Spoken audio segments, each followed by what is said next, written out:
Graça e paz a todos. Vamos abrir agora a escritura no livro do Apocalipse, no capítulo de número 2 e o verso 12. Vamos iniciar mais uma reflexão. Então, nós estamos aqui, eu sou o reverendo Gilberto Rebouças, e nós estamos para mais uma reflexão, certo? Nós estamos numa série estudando sobre as 7 igrejas do Apocalipse. Então nós vamos estudar hoje sobre essas igrejas, e destas igrejas nós hoje estaremos com a igreja de Pérgamo. Então nós hoje vamos estar estudando a carta em Pérgamo,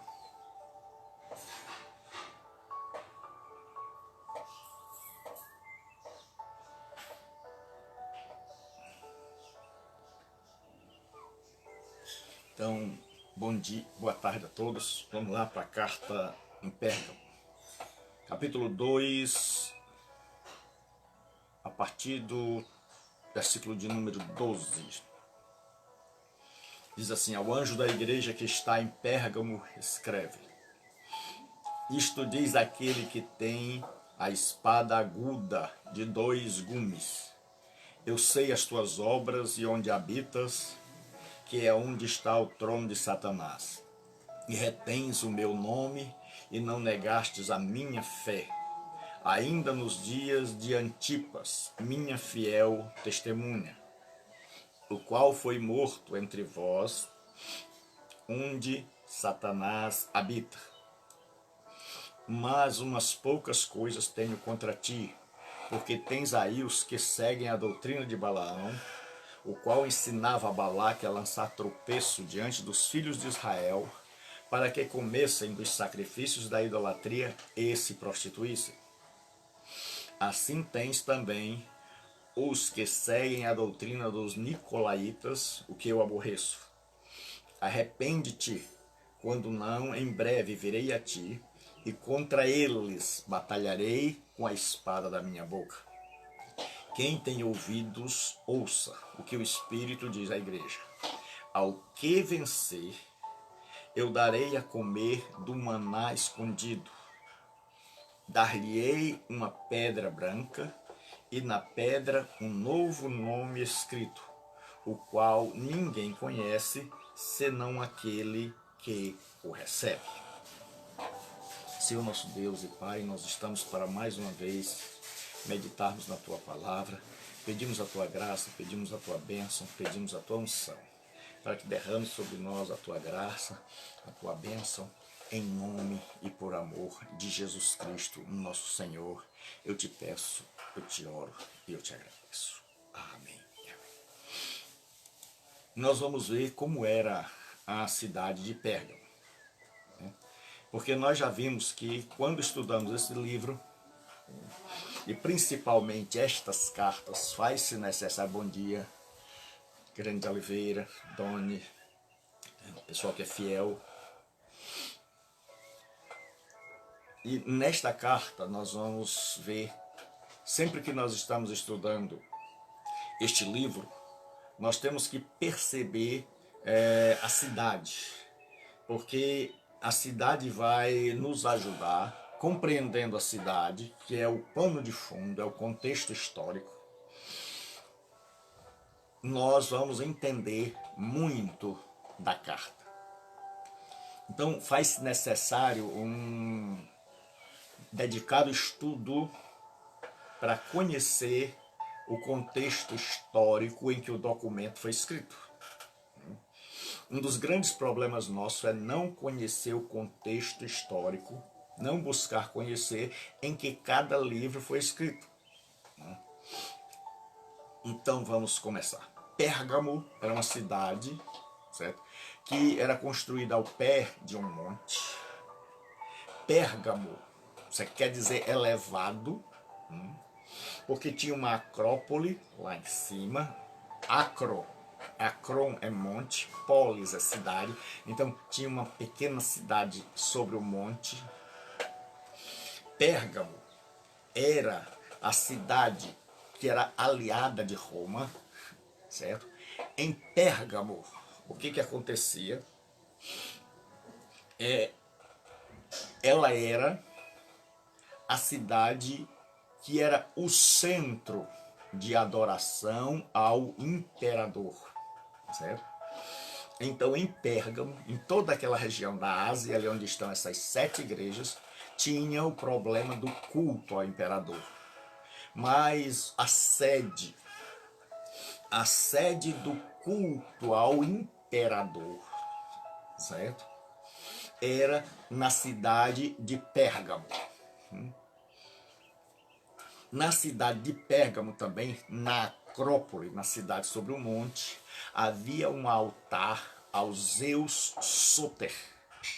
Zeus era o deus maior do panteão grego. E Sóter quer dizer Salvador. Então eles adoravam os Zeus Sóter, Salvador, o Deus Salvador. Lá tinha uma grande escola de medicina. E eles adoravam também a Asclépio, também chamado de Esculápio, o deus da medicina, que é simbolizado por uma serpente. Certo? Então vinha gente do mundo inteiro para ser curado ali, e ali ciência e magia se misturavam. Então a igreja, ela está plantada neste local. Estas igrejas, ninguém sabe realmente quem as fundou. Como essas igrejas estão ao redor de Éfeso, acredita-se que através do ministério de Paulo, que foi muito bem sucedido na cidade de Éfeso, os seus discípulos têm levado como Epáfras levou a Colossos. Né? Então o evangelho tenha dali se irradiado para aquelas. E nós já vimos que agora Pérgamo também, ela tem 3 adorações. Adorar Zeus, o deus dos gregos, o deus maior. Adora Asclépio, ou Esculápio, o deus da medicina. Adora principalmente ao imperador. Então lá o culto ao imperador é como em nenhum outro lugar, certo? Então lá lealdade a Roma está acima de tudo. E lá era a residência oficial do governador romano, do procônsul. E ele tinha uma espada, era simbolizada, essa espada simbolizava o poder romano de dar a vida e de tirar a vida. E principalmente, Rita, Deus abençoe, irmã Ritinha. E principalmente, né, esse homem tinha o poder de perseguir e matar os inimigos do Estado. Certo? E tinha essa espada que era o símbolo desse poder. Uma espada de 2 gumes. Aí você vai vendo, quando a gente começa a estudar a cidade, a gente começa a entender o porquê Jesus fala. Então, naquela cidade, os cristãos tinham que viver, certo? No meio do paganismo, diante do procônsul, do governador romano. E lembre-se que em Roma, lealdade era medida por conta do culto ao imperador. Roma era indulgente com todas as religiões. Roma permitia que todas as pessoas adorassem quem elas queriam, desde que antes adorassem ao imperador. que se curvassem, oferecessem sacrifício e chamassem ele de Kyrios, de Senhor. Então, havia em cada cidade. Mas Pérgamo é distinta porque Pérgamo é o centro de toda a adoração. É como se fosse uma igreja, ela seria a igreja principal, ou como alguns chamam, a igreja sede. Certo? Então Pérgamo é a capital, e ali Pérgamo, ela também tem o procônsul, que persegue os inimigos do Estado, certo? E aí, o que Jesus vai dizer para esta igreja? Certo? Nós vamos ver que o remetente e o destinatário sempre estão em primeiro lugar. Ao anjo da igreja em Pérgamo, e nós já vimos que existem 3 tradições principais, existem muitas, que o anjo seria um anjo literal que governa as igrejas, que cuida das igrejas. A segunda é que seria uma representação para se dirigir a toda a igreja. Então, quando está falando com o anjo, está se referindo, na verdade, a toda a igreja. E a mais comum, a que é mais popular, é a que o anjo seria o líder da igreja. Então, o fato é que nós não sabemos, Jesus não deixou, certo? Com clareza quem é. Porque existem várias interpretações, até uma outra aqui, o anjo seria o mensageiro que trouxe a carta à igreja. Então, ele seria o anjo. Mas o grande problema é quando você vai comparar as interpretações com o texto em si, todas elas encontram dificuldades, certo? A que encontra menos dificuldade é a que fala da igreja, do anjo como representação da igreja. É como se você fosse falar a uma multidão e dissesse, olha, eu vou falar ao João, e tudo que eu vou falar ao João, eu estou falando a todos vocês. É tanto que a palavra anjo só vai aparecer no início, quando se destina, né? A quem se destina o destinatário. Então, e assim, e ao anjo da igreja que está em Pérgamo, escreve. Então nós já sabemos que João está servindo de amanuense, de secretário. Então lembre, todo escritor do Novo Testamento tinha um secretário, certo? Então dizem que Jesus não escreveu nada, se nós podemos dizer que Jesus escreveu, né? Porque tudo estava sob a inspiração dele, mas nós podemos dizer que Jesus escreveu alguma coisa, nós temos as cartas do Apocalipse, certo? Então esta carta vai dizer, ao anjo da igreja que está em Pérgamo escreve, isto diz aquele que tem a espada aguda de 2 gumes. Aí agora você lembra do governador romano, certo? Que o símbolo do seu poder era a espada, e que ele perseguiu os cristãos por eles serem uma religião ilícita, que se negava a se prostrar diante do imperador. Então as pessoas ali temiam, os cristãos ali temiam, porque os outros cristãos estavam em outras cidades, né? Mas o governador passava lá de 3 em 3 meses, né? Mas em Pérgamo ele mora, certo? Em Pérgamo ele sabe tudo o que está acontecendo, e em Pérgamo ele tem poder, certo? Para prender e matar aqueles que são cristãos. E aí Jesus se apresenta a esta igreja que está preocupada com a morte, que vive no centro do poder, né? E ele diz ao anjo da igreja que está em Pérgamo, isto diz aquele que tem a espada afiada de 2 gumes. Em outras palavras, Jesus está dizendo, eu, e não o procônsul, é que tem o poder. Eu é que detenho o poder. Eu é que governo. Eu é que decido quem vive e quem morre. A espada. Então isso é de grande conforto para aqueles irmãos saberem que, além das autoridades humanas, existe uma autoridade suprema. Que a autoridade humana não pode fazer tudo. Que ela tem seus limites, tem seus esbarros, né?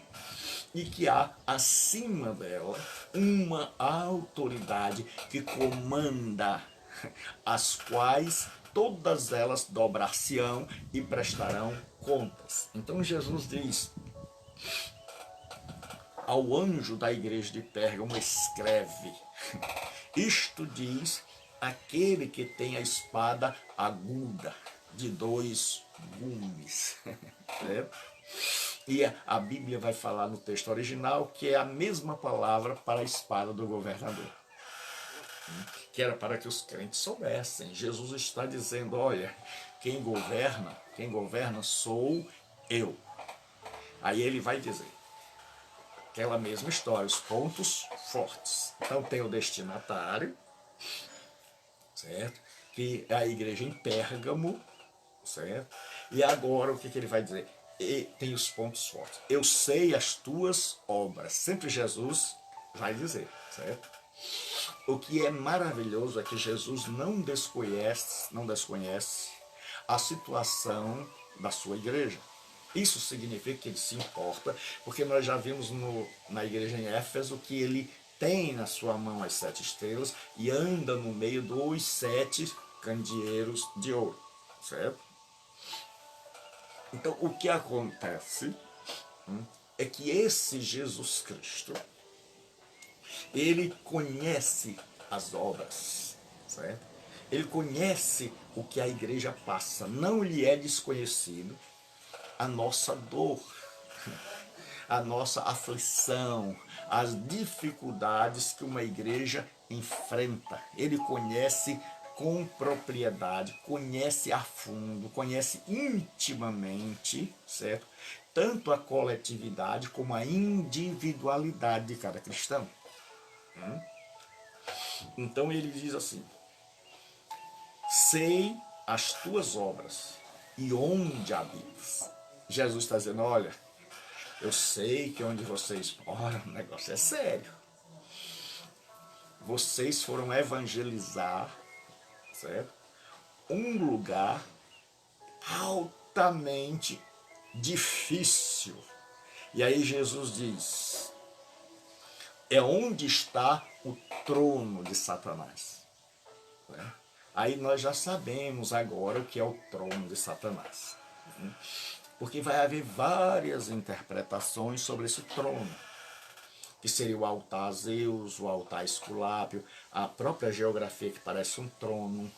Mas o mais provável, quase 99% de certeza, 9, é que o trono de Satanás é porque ali era a sede do culto ao imperador. E o governador morava lá para obrigar, para garantir que todos que não se dobrassem diante do imperador fossem mortos, certo? Então, agora, o que vai acontecer é que esses irmãos estão orando. Jesus disse: olha, eu sei as obras de vocês, eu sei onde é que vocês habitam, porque, irmão, ser cristão é difícil em qualquer lugar, mas tem lugar que ainda é pior, né? Por exemplo, ser cristão no Ocidente é difícil, mas ser cristão onde a igreja é perseguida, a situação ainda é pior. Então, ser cristão, Jesus sabe distinguir isso, certo? Jesus sabe onde esse povo habita, que é onde está o trono de Satanás, ou seja, é a sede do culto ao imperador. Aí ele diz: olha, eu conheço as obras de vocês. Ele diz: sei onde habitas. E ele diz agora, mesmo nesse contexto idólatra, mesmo nesse contexto onde a política e a religião estão de mãos dadas contra vocês, vocês são tanto inimigos do Estado como inimigos da religião. Então ele diz, e retens o meu nome, certo? Então era uma igreja que na sua grande maioria retinha, ou seja, não negava o nome de Jesus Cristo, certo? Não se submetia a blasfemar contra o nome dele e a negá-lo e a dizer que César era o Quírios, o Senhor. Porque nós já vimos, e não custa repetir, a pessoa era levada, quando eles suspeitavam que alguém não era leal a Roma, né? Então eles levavam diante da estátua do imperador e obrigavam a pessoa a acender incenso. Se eles tinham alguma dúvida, então eles obrigavam a pessoa a se ajoelhar diante da estátua do imperador, as autoridades romanas, e aí a pessoa era obrigada a cultuar ao imperador, queimando incenso e jurando lealdade ao César. Então, quando eles pegavam qualquer outra pessoa, a pessoa jurava lealdade. E aí ia embora.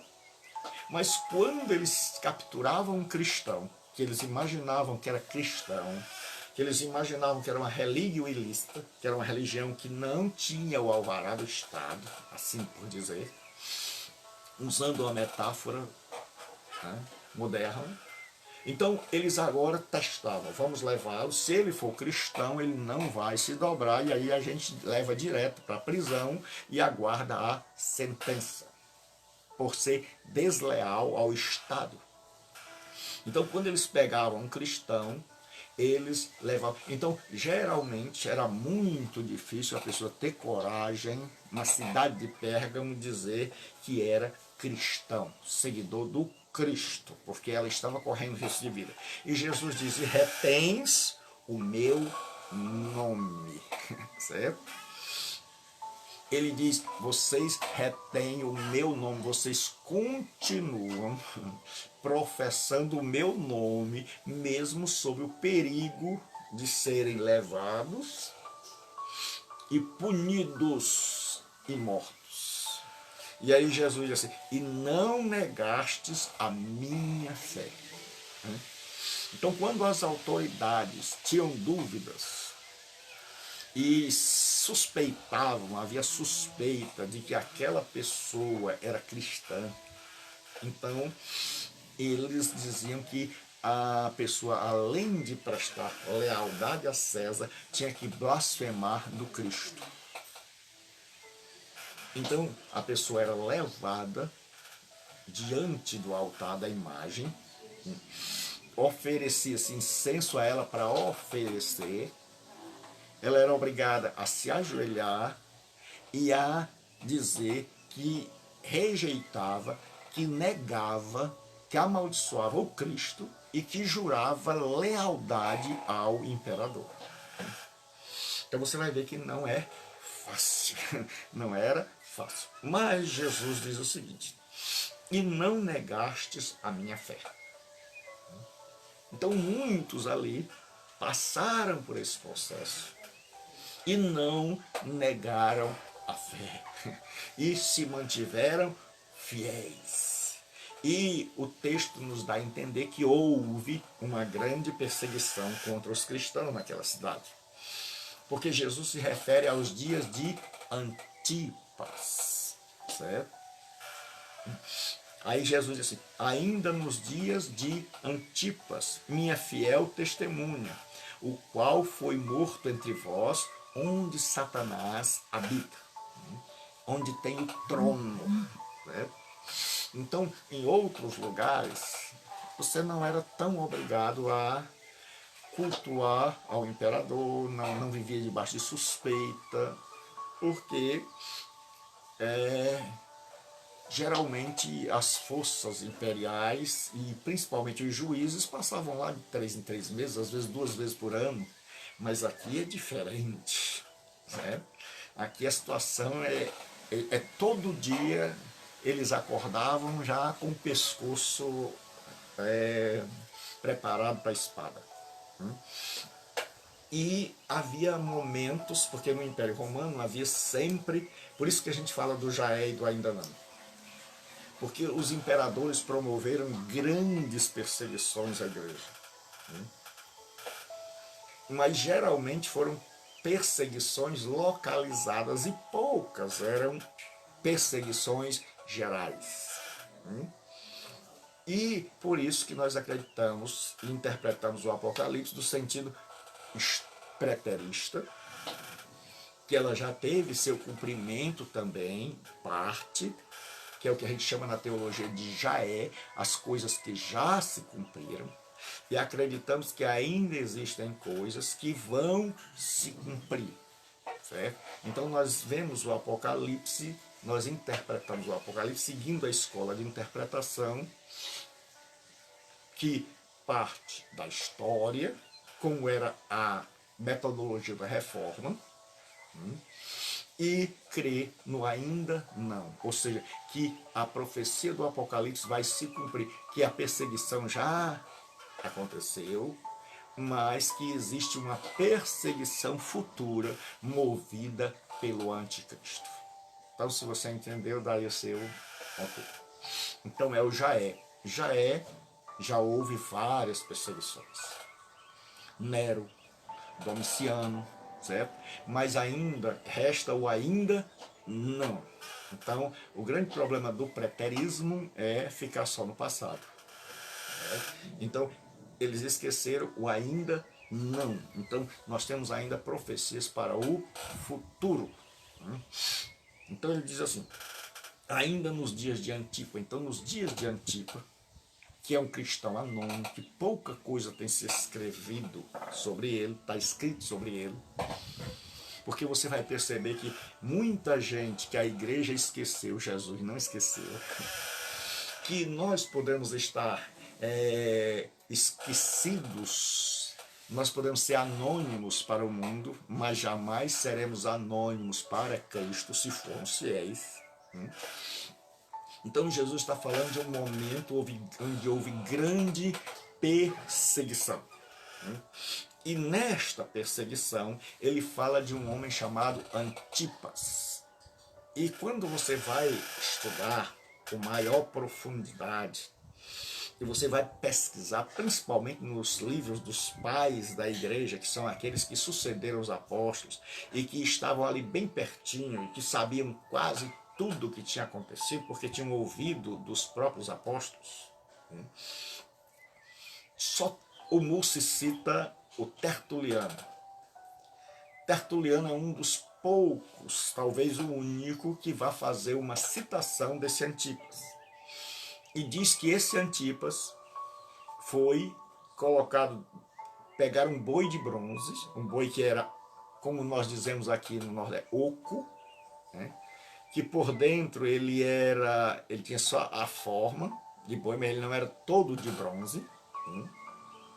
Era como se fosse uma panela de pressão.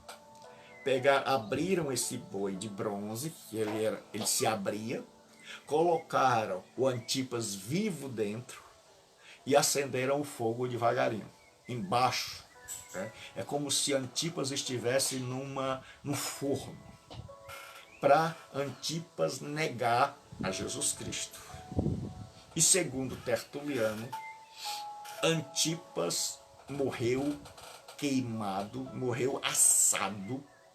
Imagine o tamanho da dor, de ir devagarzinho esquentando, e da pessoa estar dentro de um boi de bronze, e embaixo uma fogueira enorme desse boi, e esse boi ficando vermelho, certo? E esse homem lá dentro aos gritos, assando, e Jesus diz assim, minha fiel testemunha. Não negou. Então alguns acham que ele era líder da igreja, porque a perseguição começa pela liderança, certo? Então muita gente quer ser líder, mas não sabe das implicações que a liderança traz. né? Se você for ver toda a perseguição histórica, ela começa pelos líderes. E Pedro diz que o juízo começa pela casa de Deus. Então Jesus diz, minha fiel testemunha, a palavra testemunha é Marte, certo? De onde vem a palavra martírio. E só depois dos cristãos, porque antes essa palavra tinha a conotação de uma testemunha, que tinha visto alguma coisa. Mas depois do cristianismo, ela passou a ter um sentido mais intensificado, mais forte, que era o sentido de alguém que era capaz de dar a própria vida para defender uma verdade, né? Para defender aquilo que se cria. Então Antipas, ele é esquecido pelo mundo, mas ele é lembrado por Jesus. Jesus faz questão de dizer o seu nome e deixar registrado lá. Enquanto na história da igreja, a grande maioria esqueceu de Antipas, e só Tertuliano escreveu uma breve nota sobre ele, certo? Jesus não. Jesus diz, mesmo nos dias da perseguição, e o dia da perseguição Jesus chama de dias de Antipas, certo? De Antipas, certo? Aí ele faz questão de dizer, minha fiel testemunha. E ele diz, o qual foi morto entre vós. Foi morto aí, nessa cidade. Jesus está dando um exemplo de uma testemunha verdadeira. Ele diz, onde Satanás habita. Certo? Então, esta expressão, onde Satanás habita, pode indicar, quase com certeza, de que Antipas foi morto por se recusar a prestar lealdade ao imperador, tendo que deixar Jesus Cristo. Então ele foi morto com uma morte exemplar, terrível, para ver se não apenas aquele, mas os outros deixavam, porque Roma não queria matar, Roma queria destruir a fé. Então Roma tinha prazer, Roma exaltava e exultava quando uma pessoa desistia, quando uma pessoa dizia, não me mate, eu deixo Cristo e presto lealdade. E muita gente deixou, certo? Muita gente deixou, porque tem muita gente que acha que a igreja vai ser purificada por uma perseguição. Então eu conheço até pastores que oram para que Deus mande uma perseguição. Duas coisas eles esquecem. Se você for olhar a Bíblia, todas as igrejas que estão bem, elas estão debaixo de perseguição, certo? As duas igrejas que tem aí, que estão bem, são Esmirna e a igreja de Filadélfia. Essas igrejas estão debaixo de perseguição. Mas a perseguição também leva muita gente a desviar-se da fé. É tanto que eu já expliquei a vocês que muita gente se desviou da fé. E quando voltaram, a igreja teve um monte de problema para saber o que fazia com essas pessoas, se aceitava ou não de volta aqueles que em tempos de perseguição haviam entregado as escrituras para serem queimadas, haviam negado a Jesus, haviam se curvado ao imperador, mas agora estavam arrependidos de terem negado e queriam seguir, passar da perseguição. Então a igreja se viu em grande dificuldade e muitos tinham esses cristãos como cristãos de segunda classe, da segunda divisão, certo? Então agora, Jesus cita um que não foi desaprovado, um que obteve nota e que o povo esqueceu, mas ele não. Aí Jesus diz, pronto, agora começou os elogios, agora tem os pontos fracos. Mas umas poucas coisas tenho contra ti. Veja que Jesus não tem muita coisa, mas há algumas que devem ser pontuadas. E Jesus nos dá um grande exemplo de um pastor, de alguém que conhece o ambiente onde as pessoas vivem, que existem ambientes e ambientes, de alguém que conhece as obras, de alguém que reconhece os desconhecidos, mas que merecem reconhecimento, que merecem ser citados. E Jesus diz que sabe que dentro daquela comunidade de fé, certo? Existe uma separação, ele faz separação, ele não atira pedra em todo mundo. Certo? Então ele diz que contra aquela igreja, contra aquela comunidade, ele diz assim: tem mais umas poucas coisas tenho contra ti. Porque tem lá os que seguem a doutrina de Balaão. Então Jesus faz questão de dizer que não era toda a igreja, mas que dentro da igreja tinha aqueles que seguiam a doutrina de Balaão. E aqui, quanto à doutrina de Balaão, Jesus é muito claro. Ele diz: o qual ensinava a Balaque a lançar tropeço diante dos filhos de Israel para que comessem dos sacrifícios e da idolatria e se prostituíssem. Então nós já vimos que lá no Antigo Testamento, quando um rei ia à guerra com outro país, então o povo de Israel vem passando pelas terras de Moabe, o rei Balaque contrata Balaão para amaldiçoar, para que depois ele possa ir à guerra. Então ele paga Balaão, mas Balaão diz: eu não posso. Quando chega lá, Balaão vai amaldiçoar, ele abençoa. Então Balaão era um profeta do dinheiro, certo? Ele era movido não pelo Espírito Santo, mas pelo espírito do real da época, do dólar, e Balaão acaba abençoando. Então Balaque se queixa: não foi para isso que eu paguei a você. E aí ele diz: vem cá que eu vou te dar uns conselhos. Já que eu não posso amaldiçoar, porque eles estão debaixo da bênção de Deus, então você bota moças e rapazes lá, belos, e faz com que eles se misturem. E se misturando, vai ser fácil de você levá-los à prostituição e à idolatria. Então nós já vemos que por toda a Escritura, idolatria e prostituição caminham juntas, andam de mãos dadas. Então aqui fica fácil saber qual é a doutrina de Balaão, certo? Comessem dos sacrifícios da idolatria e se prostituíssem. Assim tem também os que seguem a doutrina dos nicolaítas. Então, como eu já mostrei, alguns imaginam que a doutrina de Balaão e a doutrina dos nicolaítas são uma e a mesma coisa. Outros acreditam que não. Então eu disse naquele dia que, quando nós comentamos sobre Éfeso, que existem três interpretações principais. Que os nicolaítas seriam seguidores do diácono que se desviou, chamado Nicolau, que era prosélito. E esse Nicolau era o líder dessa nova seita que Jesus aborrecia. Outros acreditam que essa seita era uma espécie de gnosticismo incipiente, por causa do dualismo grego, em que a matéria era má e o espírito era bom. Então eles permitiam todo tipo de pecado, porque eles acreditavam que o pecado só atingia o corpo e não a mente. Por isso lá em João eles chegam a dizer, lá na Ásia, onde João está escrevendo o Apocalipse, que eles não tinham pecado.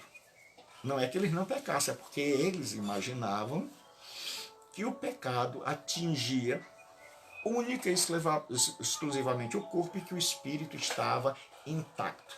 Então, quanto mais eles pecassem, mais cedo eles iriam para a glória deles, como era a sua crença. A crença no dualismo filosófico. E tinha outro. A doutrina gnóstica, ela rebaixava Jesus Cristo. Se Jesus tinha vindo em carne, então eles acreditavam que Jesus era mau. Era uma espécie de demiurgo, um Deus pequeno, um Deus menor. Então Paulo vai combater principalmente na carta aos Efésios, ao Colossenses, porque nessa área aí, o gnosticismo incipiente, porque o gnosticismo mesmo só vai receber esse nome lá no segundo século. E aí o que acontece? Eles diminuíam Jesus, então Jesus não era divino. E aí Paulo vai dizer, porque ele criou todas as coisas, visíveis e invisíveis, tronos, soberanias, potestades, porque entre o céu e a terra, certo, havia um espaço, né, para separar o humano, o material, que era pecaminoso, do espiritual, que era puro e santo. Então, nesse espaço, os gregos chamavam de pleroma, certo? Que é a palavra plenitude. E nesse espaço, entre o espiritual e o material, havia uma gradação de anjos.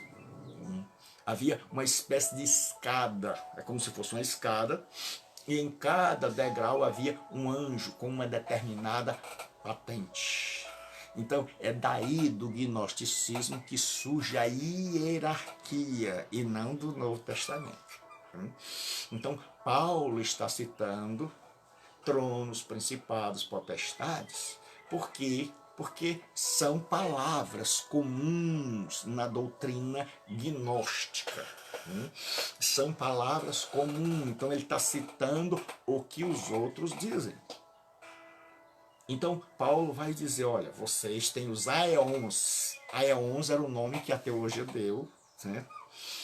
E que eles receberam logo no primeiro século, chamado de emanações angelicais. Então, no pleroma, nesse espaço completo, então o espaço completo entre Deus, entre o espiritual e o material, era chamado de pleroma. E em cada degrau do pleroma, falando degrau para você entender, havia um anjo.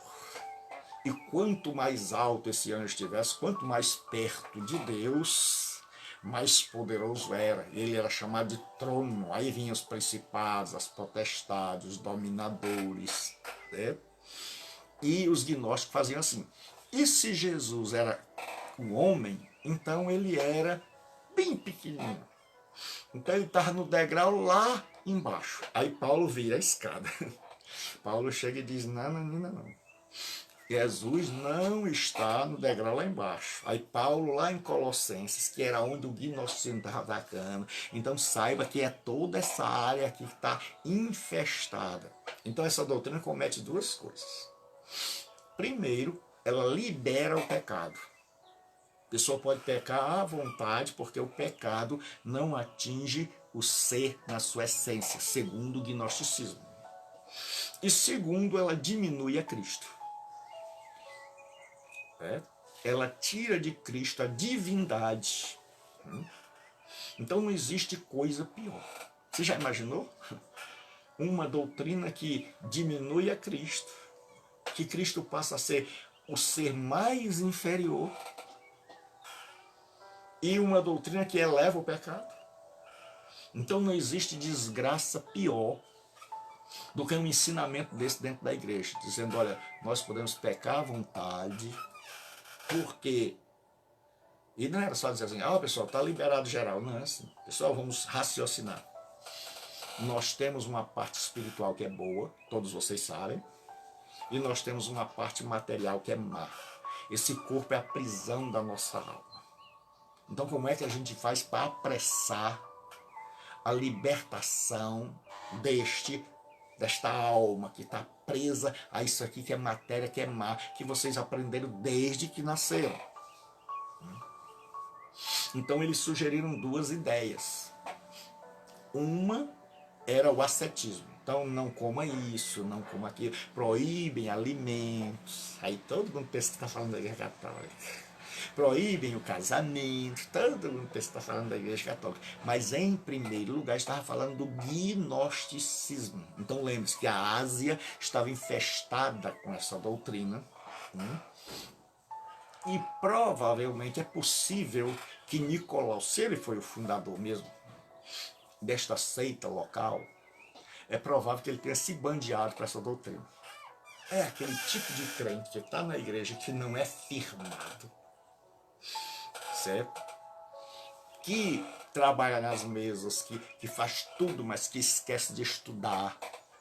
Porque Jesus disse, todo aquele que ouve a minha palavra e as pratica, semelhá-lo-ei ao homem que edificou a sua casa sobre a rocha. Aí desce a chuva, sopra os ventos, transborda o rio, combatem aquela casa, mas ela não caiu.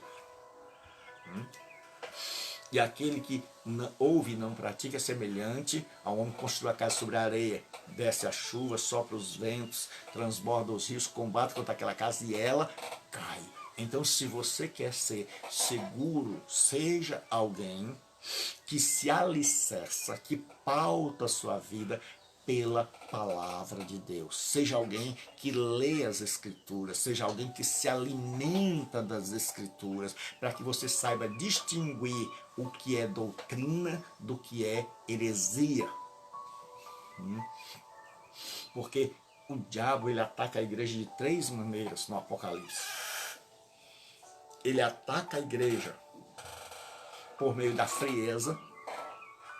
Nós vimos que lá em Éfeso o povo esfriou, certo? Tirou Cristo do centro. Então não foi uma coisa assim, tira Jesus daí, não, foi devagarinho. Ele ataca por meio da perseguição, como nós vimos em Esmirna. Então se você ler as 7 igrejas, você vai ver que uma dessas situações ou várias estão acontecendo ao mesmo tempo. E quando ele não consegue por meio da perseguição, que aqui ele viu que Antipas não negou, que o povo, a imensa maioria, estava fiel. Érica, obrigado por compartilhar. Que a igreja estava fiel. O que ele faz? Ele muda de estratégia. O grande problema é que nós continuamos com as mesmas estratégias. E que nós não mensuramos se as estratégias estão correspondendo, se estão dando resultado. A gente continua fazendo culto e a gente nem sabe, está com 10 anos que a gente faz culto e ninguém se converte, ninguém muda, e o povo, o trabalho é o mesmo, e o povo tem os mesmos defeitos. Não. Satanás agia nesse aspecto, Satanás agia diferente. Ele percebeu que pela violência, certo? Pela perseguição, o negócio não estava dando muito certo, porque os irmãos estavam sujeitos a serem assados, mas não negavam, certo? Então, o que ele faz? Ele coloca a coisa mais perigosa, que é o ataque interno, são as heresias. Então, aquela era uma igreja que era bombardeada por fora, pelos pagãos, lá em Esmirna pelos pagãos e pelos judeus, mas aqui ele também agora ataca de dentro, né? Ele levanta heresias. Por isso nós precisamos estudar, por isso nós precisamos conhecer a Deus, por isso nós precisamos estar em intimidade com as Escrituras, compreender a vontade de Deus, porque os piores ataques do diabo não vêm de fora, vêm de dentro, com as heresias. Então, ou ele esfria a igreja, ou ele persegue, ou ele introduz dentro da igreja os que vão produzir as heresias.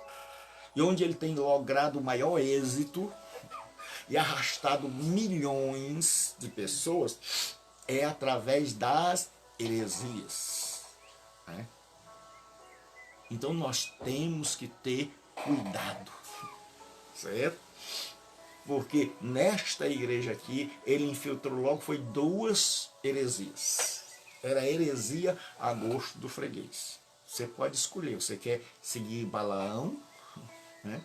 Tem aqui os que entraram pelo mesmo caminho de Balaão, né?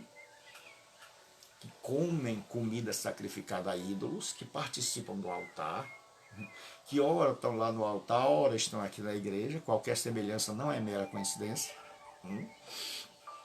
Que eles acreditam que pode se prostituir à vontade, Mas vai que você não gosta de Balaão, porque você talvez leu o livro do Antigo Testamento e você sabe que Balaão é meio desviado, então a doutrina está associada ao nome dele. Tem aí o tal dos gnósticos, quer dizer conhecimento. E conhecimento é uma coisa que enche. Conhecimento, você vai receber a gnosis, o conhecimento, certo? Então você vai ser um iluminado. O quanto tem gente aí preocupada com Illuminati, com ataque, com o negócio de templários, com nova era, velha era. Oh, meu Deus. Como tem gente preocupada com coisa que é a Bíblia. Ontem eu conversei com uma pessoa que eu quase morro de rir. Conversei com uma pessoa muito especial e eu sou muito brincalhão, vocês já notaram, dizendo que numa determinada emissora, que ela era crente, que por ela ser crente ela não assistia mais determinadas coisas. Aí eu disse, sim, mas por quê? Ela disse, não, porque é sabido que a cada novela, a cada filme aí, 3 crianças são sacrificadas. Eu disse, certo, mas de onde você tirou essa informação? Ela disse, do tio Chico. Eu disse, como? Tio Chico? Eu disse, quem é? Quem é tio Chico? Aí ela disse, era um bruxo que se converteu e que disse. E é assim que está o nosso cristianismo. Aí eu cheguei com a Bíblia e disse, eu apresento você a Bíblia fulano, fulano Bíblia. Eu disse, sabe por quê? Porque eu conheço tio Paulo, tio João, tio Tiago, tio Mateus, mas o tio Chico ainda não encontrei aqui na minha Bíblia, não. Mas é esse o cristianismo que nós temos, certo? De igrejas que põem pessoas que saíram da feitiçaria para atender as pessoas. Então não é com a Bíblia, é a mesma coisa. É para a pessoa explicar o que acontecia lá. Então tem os mestres da magia que entre aspas, se converteram e agora estão contando na televisão o que faziam, o que não faziam, como era, como desamarrar, ao invés de buscarem a libertação no verdadeiro libertador em Jesus Cristo. Então o que acontece? Havia lá os nicolaítas. Os nicolaítas diziam o seguinte, aqui você vai ser ensinado, aqui você não precisa de Bíblia, no momento você não precisa de apóstolo, no momento que você passar para o nosso grupo, você vai receber uma luz, uma iluminação. Irmão, como eu sou preocupado com a igreja que diz, nós estamos na visão. Como eu sou preocupado quando eu vejo pessoas com movimentos esquisitos, dizendo, pastor, o fulano é apóstolo, está debaixo de cobertura espiritual. Pastor, o fulano agora diz que ele é o pai. Há um movimento que ele é o pai. E ele cuida da igreja. E agora ele é o pai. Irmão, quando aparecer essas histórias assim, você não é da visão, tenha cuidado que hoje existe muita coisa e que eles vão logo se protegendo, dizendo assim, eles não vão crer em nós. João diz, saíram do nosso meio porque não eram dos nossos. Porque a igreja, os apóstolos bombardearam o gnosticismo incipiente. Travaram uma batalha contra a heresia, porque hoje os crentes estão tão deslocados quanto à palavra de Deus, que eles não sabem que a função do pastor é dupla, como eu disse ontem à noite. É alimentar as ovelhas, mas pastor não existe só para alimentar as ovelhas, existe para defendê-las e afugentar os lobos e as heresias. Então um pastor, ele tem que ensinar a igreja e defendê-la dos ataques. Na nossa igreja chegou um irmão atribulado dizendo, pastor, fulano me provou, perguntou se tinha uma Bíblia, chegaram 2 daqueles rapazes de camisa branca, com o nomezinho assim, eu deixo que você adivinhe, que andam sempre de 2, tem uma tarjeta preta aqui, certo? E chegaram para ele e disseram, olha, nós vamos falar para você de Joseph Smith. A vergonha. E aquele irmão ainda tem a coragem de chegar para mim de noite, né? E ele faltava muito. É gente que não vem à igreja, é gente que só vem na hora da tribulação, é gente que a gente gasta tempo estudando. Vou até fazer uma reclamação. Ontem eu pedi meu irmão, faça uma avaliação, só um fez. Só um fez. Só o Ian, é o Antipas aí, coitado. Só um foi pro boi de bronze. Os outros nenhum, nem depois eu fiquei esperando, eu digo, quem sabe, pode ser que depois que os bichos almoçaram, pode ser que ficaram aí me esperando, depois eles vão fazer o comentário e responder as 3 perguntinhas. Nada, meu irmão, como diz o tiozinho, maluco, doido, meu irmão, 3 perguntinhas, ninguém respondeu. Então vamos lá, agora brincadeiras à parte, Jesus chega para essa igreja que está atacada pela heresia e que já conseguiu alguns adeptos, porque Jesus disse que ela não conseguiu todos, mas ela já tinha conseguido fazer um estrago. E adivinha em quem? Em gente que era do reteté, em gente que não conhecia as escrituras, em gente que não queria se submeter às escrituras, mas que tinha suas próprias ideias. Porque quando eu e você não substituímos, preste bem atenção, gostei, Fabiano, da risada, porque eu, maluco, doido, meu irmão, não pode.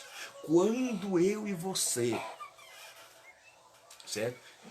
Não subordinamos as nossas ideias às doutrinas da Escritura, certo? E nós estamos na igreja, mas continuamos nutrindo e alimentando nossas próprias ideias do que é certo, do que é errado, nós nos tornamos presas fáceis das heresias.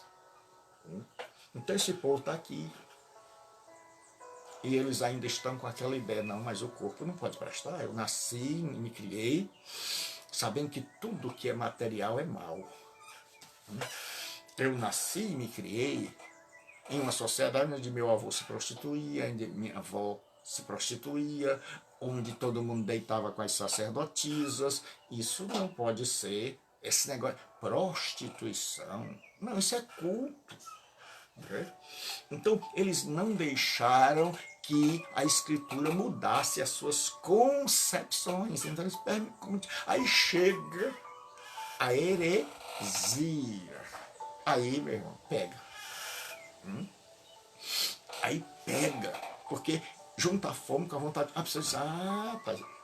Porque todo mundo quer saber até onde pode ser crente e até onde pode ser mundano. Todo mundo está buscando qual é o limite, até onde eu posso ir. É por isso que a gente sinceramente pergunta aos pastores, pastor, isso é pecado? Porque todo mundo quer saber, pastor, até onde é a cerca? Até onde eu posso ir sem me comprometer? Certo? E aí o que acontece? Chegam as heresias e alargam a cerca. Ou removem a cerca. Certo? Porque eu sempre disse que os mandamentos de Deus não são cerca para impedirem a nossa felicidade. São cercas para impedir que a gente caia no abismo. Então, o que Jesus diz? Certo? Qual é a sugestão dele para esse grupo que foi tragado, que foi seduzido pelas 2 heresias? Arrepende, pois quando não, em breve virei a ti, e contra eles batalharei com a espada da minha boca. Então Jesus está dizendo que aquela igreja, ele chama a igreja a se arrepender. Pastor, mas o senhor não disse que foi um pecado de um grupo, de um pequeno grupo dentro da igreja, que se deixou levar por 2 heresias? Então qual foi? Por que Jesus manda a igreja como um todo se arrepender? Porque a igreja tinha cometido o pecado da tolerância, da indulgência. Indulgência é quando você vai permitindo as coisas, certo? esse substantivo vem da venda de perdão. Então, a Igreja Católica dizia: você pode pecar desde que você compre indulgências. Então, indulgência se transformou ao longo da história com o sentido de permissão, certo? Então, a gente vai sendo indulgente, tolerante. Então, qual era o problema da igreja de Pérgamo? Era o pecado da tolerância, da indulgência, de dizer: eu não faço, mas não vou cortar quem faz. Não vou me meter, deixa o irmão é bravo. Não. É como muita gente me procura e diz: pastor, tem gente em pecado. Eu digo: amém. Nós vamos fazer uma reunião e o irmão vai contar lá tudo que sabe para que eu possa tomar uma decisão. Não, pastor, não me envolva. Por favor, não me envolva. Vocês acreditam que diminuíram as denúncias? Porque hoje o povo quer viver uma vida na zona de conforto. Ninguém quer dar a cara a tapa. Eu tive uma reunião dizendo a um pastor que nós agora nunca mais vamos voltar à normalidade. Não pensa: nós vamos voltar ao normal. O mundo depois dessa pandemia nunca mais será do mesmo jeito. A evangelização será via rede social. Só quando você se expõe aqui, você está dando cara a tapa. Você está dando oportunidade das pessoas dizer: não creio assim. Penso diferente. Não gostei. E principalmente quando você é mais macho ainda, tem coragem de botar lá no YouTube. Então, eu digo aos pastores que me ouvem, certo? Nós vamos ter que sair da proteção do templo. No templo você prega, ninguém discorda, todo mundo diz: fala, certo? Mas agora que nós vamos ao mundo, que Deus disse: saia daí, levanta, né? te move, ataca o mundo, prega, mostra tuas ideias ao mundo, mostra tuas ideias a outros crentes, a tua crença, expõe a tua fé, dá a tua cara a tapa. Agora, meu irmão, quem não estiver preparado, tenha cuidado. Tenha cuidado, porque vem aí. Então, quando você vê comentários contrários às minhas pregações, não se assusta, certo? Porque quando você dá a cara a tapa, o diabo se levanta, os hereges se levantam, o pessoal, todo mundo quer saber mais que você. Então, quando você começa a ensinar, e principalmente quando você tem expressão, que a pessoa começa: você viu o pastor fulano, Beltrano, rapaz, mas é bom demais. Aí já começa a me dizer: não creio assim não. Não é assim não. Não, eu tenho que comentar lá. Eu tenho que tentar derrubar, porque está crescendo no coração do povo. Então, tenha cuidado, certo? Nós vamos ter que agora dar a cara a tapa. Então, nessa igreja, qual era o grande problema? O pessoal via e fechava os olhos. Fazia de conta que nada estava acontecendo. E aí Jesus disse: arrependa-se.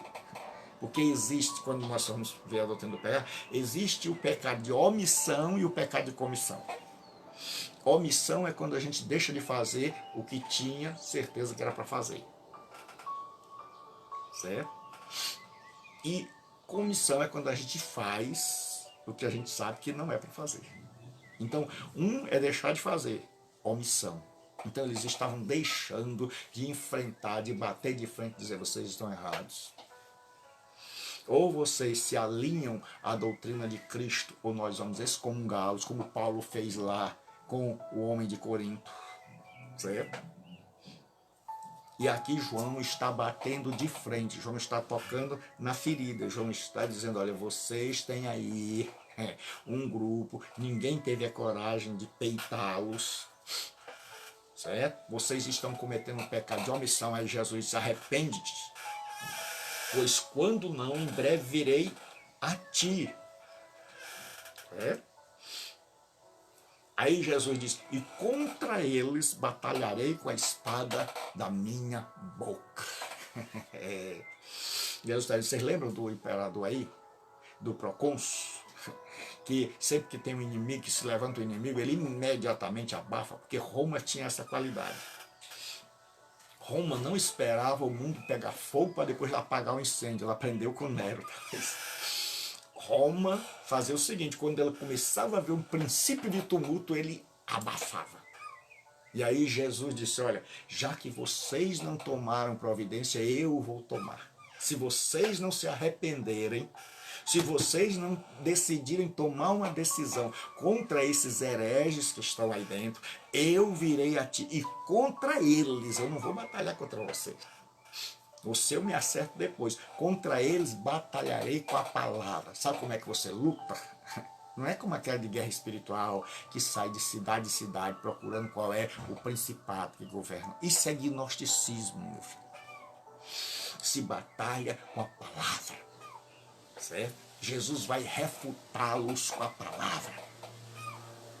Jesus vai expulsá-los com a palavra. Jesus vai tomar uma providência de acordo com a Escritura. A Escritura é a espada, ele diz, e contra eles batalharei com a espada da minha boca. Nós precisamos estar preparados para esta batalha, para refutar as heresias. Aí ele diz assim, e hoje eu vejo quão poucos crentes se preparando. E quando você começa a se preparar, meu irmão, o mundo desaba. Eu estou procurando crente de seminários até hoje. E alguns dizem assim, pastor, pelo amor de Deus, o Senhor é o presente de Deus na minha vida. Mas eu estou aqui. Aí você percebe que o coitado está numa luta terrível, porque o diabo não quer que você estude. O diabo não quer que você se prepare. Assim como os políticos não querem ter gente formada para não ter um voto consciente. Assim como a maioria das religiões quer o povo na ignorância para poder conduzi-los como massa de manobra. Então, o diabo não quer que você conheça a Deus. Certo? Porque no dia que você conhecer a Deus, a sua palavra, o seu projeto, tudo que estiver desalinhado com esse projeto vai ser rejeitado e combatido. Mas hoje, quando a gente combate as heresias, ainda tem gente dizendo, não tem amor, você viu? Falando mal dos irmãos. Você viu aí, não tem amor. Irmão, Jesus julga, deixa pra lá. Não, não é assim não, meu filho. Nós somos chamados para alimentar e para afugentar o lobo.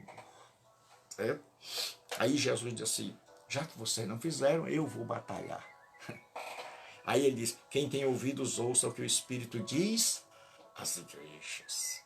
Ele não está falando a uma igreja.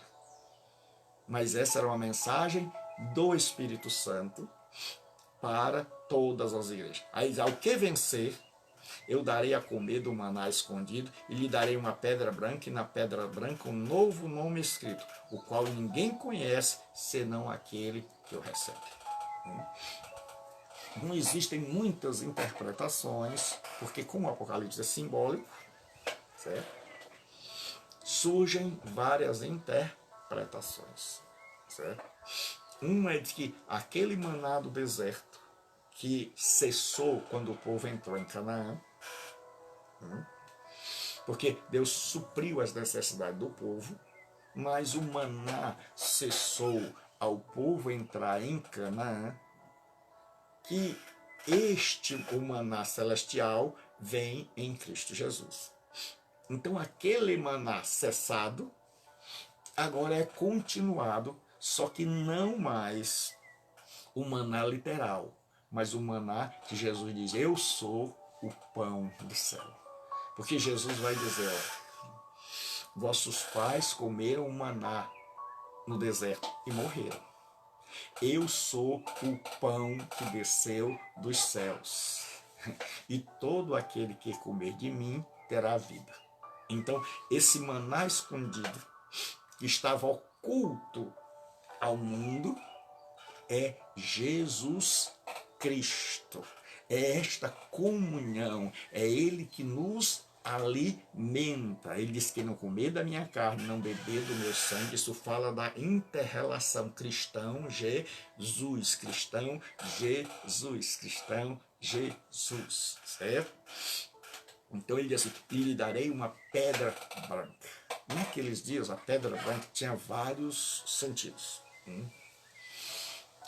Existia na hora de alguns julgamentos, colocava-se uma pedra branca e uma pedra preta.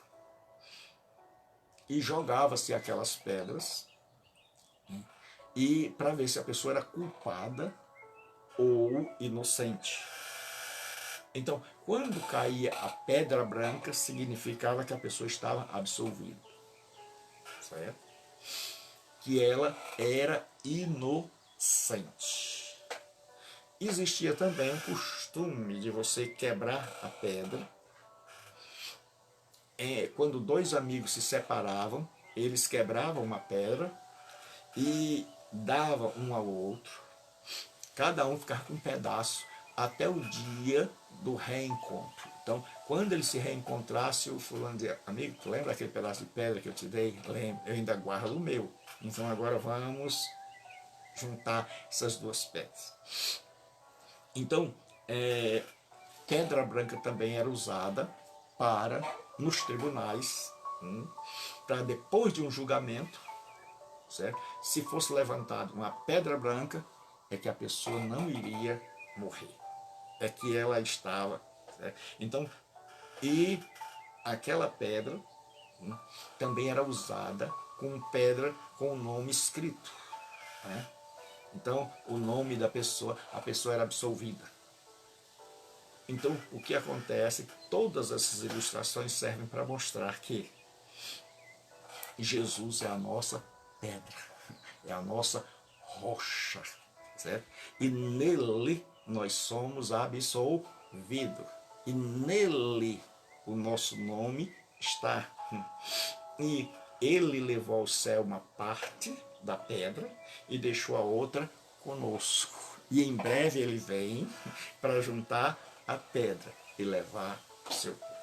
Lições práticas e rápidas.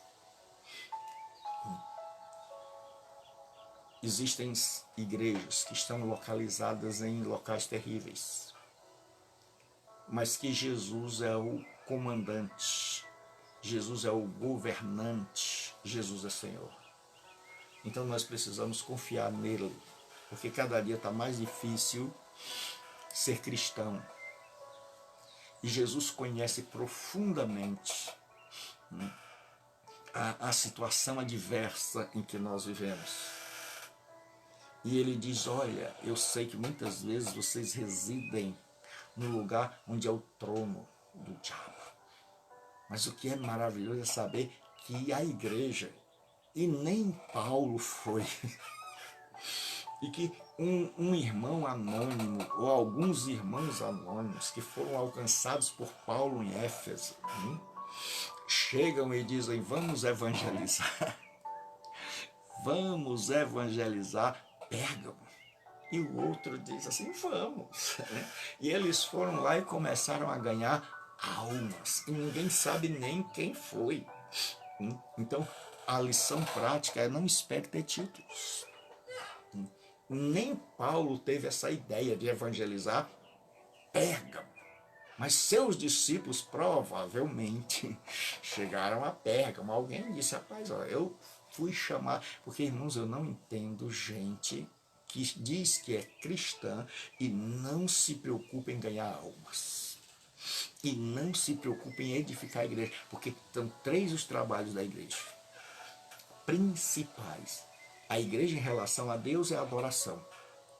A igreja em relação a si mesma é edificação. E a igreja em relação ao mundo é evangelização.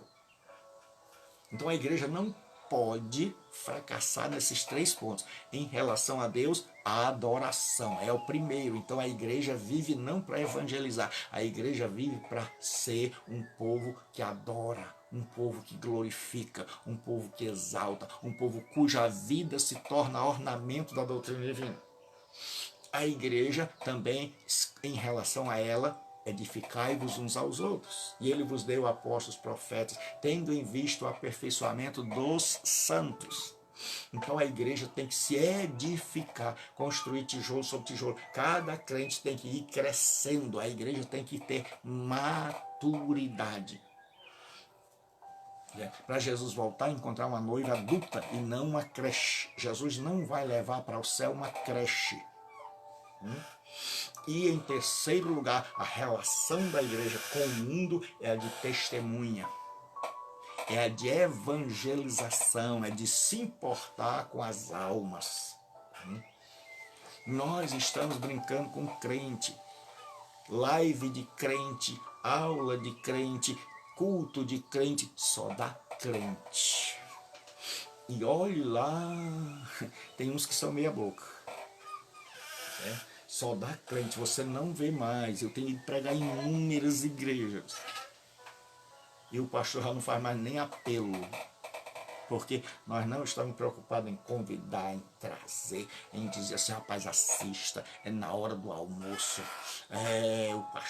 O pastor lá não é muito bom da bola não, porque ele esquece o almoço, ele prega quase uma hora. Ele botou o nome de reflexão rápida, mas de rápida não tinha mais nada, ele já mudou. Ele começou só dando lições, agora ele está fazendo exegese, ele está usando todas as metodologias, porque o princípio dele, ele diz, maluco, doido, meu irmão. Ele imita o Tizil, ele fala como Gil Gomes, hoje eu quero te dizer. Porque eu sigo o princípio de Paulo, que sendo livre, fiz-me servo de todos, para por todos os meios poder ganhar alguns. Eu já mandei até no grupo como evangelizar. Cola, bota no e-mail das pessoas e bota assim, Jesus te ama. Mas não tem jeito, meu. Nossa, meu irmão maluco, o nego pede 3 comentários. As pessoas não fazem, maluco, doido. Meu irmão, não tá muito difícil, meu irmão. Você pregou a hora, maluco, doido. E a pessoa, meu irmão, não tem coragem de fazer 3 comentários. Só o pobre do Ian que fez os comentários, meu irmão. Maluco, doido. Meu amigo e minha amiga. Nós estamos aqui direto da nossa sede. Fala, pastor Alemão. E aí, igreja, você que não tem coragem de fazer 3 comentários, escrever 3 frases. Não venha pra cá, pra nossa sede, não. Fique aí com o Gilberto mesmo. Cala a boca, pastor Alemão. Não entrega, não. Teu povo vem pra cá. Fica lá, deixa lá com o Gilberto. Então, meu irmão, brincadeira à parte. O que acontece? Nós estamos, certo? Jesus disse que ele vai voltar e que aí nós vamos nos encontrar. E aí toda a perseguição vai desaparecer. E ele diz que nós temos que estar preparados e deixar que a Escritura mude a nossa cosmovisão, a nossa visão de mundo. Porque senão nós vamos ser presas fáceis. Quando a heresia vier e a heresia sugerir aquilo que eu imagino ser o certo, porque eu não submeti o meu certo e o errado ao escrutínio das Escrituras, então eu vou ser uma presa muito fácil. E o que Jesus não quer é que eu e você sejamos presas fáceis. E quando a gente não é presa fácil, pastor? Quando nós abrimos mão das nossas concepções. Quando nós deixamos de dizer assim, se eu fosse Deus, eu deixava beber. Se eu fosse Deus, não tinha problema nenhum a pessoa arrumar uma mulher mais nova. Se eu fosse Deus, eu não faço porque tem aqui na Escritura. Mas se não existisse esse versículo aqui na Escritura, eu mudava. Eu fazia. Mas eu não faço isso porque tem um versículo aqui na Escritura. Então significa que a nossa mente ainda tem a soberania, que nós não fazemos porque tem lá, por medo, mas nós não fazemos porque nós agora concordamos com a Escritura. Então, ser cristão é isso, é você se dispor de todos os seus pensamentos e dizer agora, eu concordo em gênero, número e grau com as Escrituras. Ela é a autoridade máxima. E eu fui absolvido. Aquela é uma igreja que podia ficar com medo, porque Jesus disse, eu venho. E aí Jesus disse, eu venho para dar a vocês uma pedra branca. Eu vou batalhar contra os hereges. Então, você que vive com medo, está dentro da igreja, é um crente direitinho, talvez meia boca, mas alguém que ama a Deus, que quer ir para o céu, não precisa viver assombrado. Ah, mas pastor, Jesus vem a qualquer momento, e vem, irmão, e já tem vindo em várias vezes da igreja, sempre em juízo. Mas Jesus não é injusto. Ele disse, olha, eu venho, e eu vou batalhar contra eles, e eles vão se ver comigo, já que vocês se omitiram. Aí a igreja deve ter ficado tudo tremendo, porque crente assim, ele tem dificuldade de raciocínio, tem dificuldade de entender. Isso é com todo mundo. Aí Jesus diz, olha, para vocês não endoidarem, para vocês ficarem calminhos,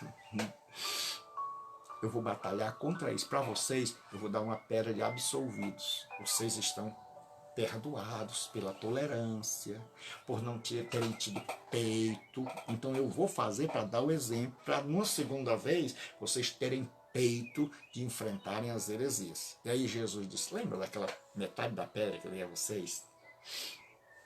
Pois é, eu vou voltar.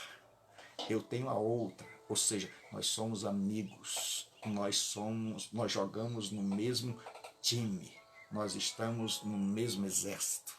Então, eu e você, se você ama Deus, não precisa estar com medo, porque Jesus vem, mas ele vem em batalha. E quando ele vem em batalha, é porque a igreja não fez. Então, se a igreja não toma atitude, Jesus vem e toma. Mas quando ele vem para punir, ele vem para punir somente quem está errado. Ele disse, contra eles batalharei. Certo? Então é uma vergonha Jesus ter que vir. E eu vou terminar com uma história do cristianismo. Diz a história que Pedro estava saindo de Roma, porque em Roma houve uma grande perseguição. E Pedro estava em Roma, e os irmãos chegaram e disseram, Pedro, o senhor já está velho. O senhor é muito importante para nós, para o cristianismo. Então fuja, saia daqui, porque nós precisamos do senhor. E diz a história que Pedro saiu. Pedro fugiu. Ele relutou, mas os irmãos convenceram e ele fugiu. E diz a história que quando Pedro vai saindo de Roma, na estrada, ele vê ele tem uma visão de Jesus Cristo, que vem na estrada no sentido contrário. Pedro vai saindo de Roma e Jesus vai entrando em Roma. E Pedro pergunta, Senhor, para onde vais? E Jesus diz a Pedro, eu vou morrer de novo. E aí dizem que aquela visão cessou. E Pedro entendeu. Pedro entendeu que Jesus está dizendo, ó, já que você não tem coragem de morrer, né, então eu vou lá e faço. E aí diz a história que Pedro entendeu o que Jesus queria dizer, voltou, foi preso, condenado a ser crucificado e pediu para ser crucificado de cabeça para baixo, porque não se julgava morrer do mesmo jeito do seu Senhor. Então a história eclesiástica, ela nos conta essa história. Então é o que acontece aqui. A igreja não fez, Jesus teve que vir fazer.